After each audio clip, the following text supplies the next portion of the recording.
Et si le problème n'était pas que tu sois vraiment perdu, mais que tu n'aies jamais choisi?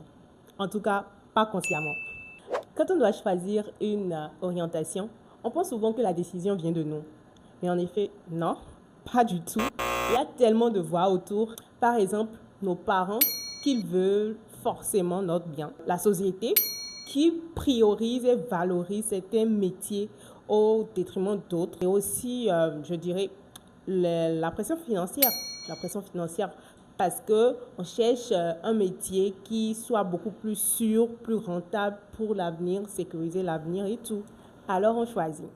Mais est-ce qu'on choisit réellement ou est-ce qu'on s'adapte plutôt? On choisit des voies qui sont beaucoup plus sûres, plus rassurantes, validées par les autres, par la société, par nos parents, par nos familles proches, par le regard des autres.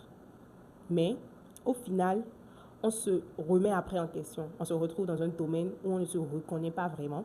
Et là, commencent les questions, les doutes. Moi, personnellement, je n'avais pas un choix précis. Déjà, il faut dire qu'après le bac, c'est difficile de réellement savoir qu'est-ce que tu veux. À moins que tu te connaisses vraiment. Tu as des choix donnés, mais ce n'est pas toujours totalement ça. Donc moi, par exemple, c'est suite à ma bourse, j'avais des choix restreints et parmi les choix restreints là, j'ai cherché ce qui me convenait le mieux parmi les 4 domaines que j'avais, que la bourse me proposait.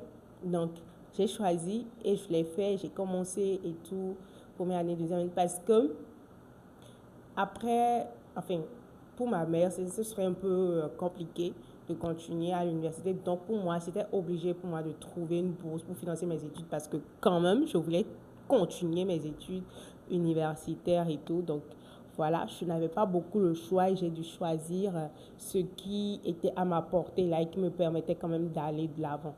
Donc, vous voyez que ce n'est pas toujours chose consciente par rapport à nos choix d'études.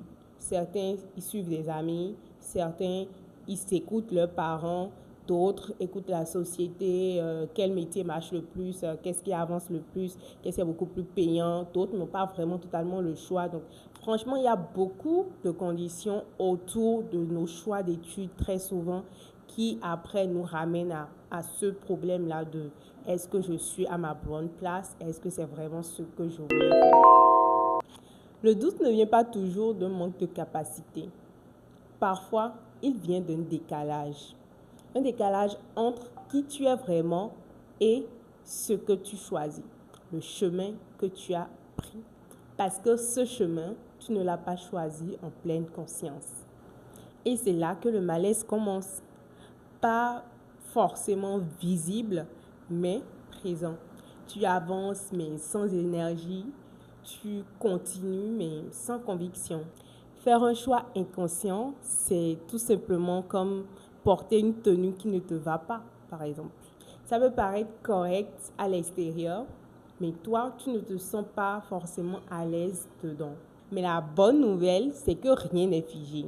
Du moment où tu commences à te poser ces questions, à vouloir renouer avec le vrai toi, c'est là que tu commences à obtenir ou à prendre le pouvoir réellement sur ta vie. Prendre conscience, c'est déjà reprendre le pouvoir. Et toi, est-ce que tu as choisi ton chemin ou est-ce que tu l'as simplement suivi? Dis-moi tout en commentaire.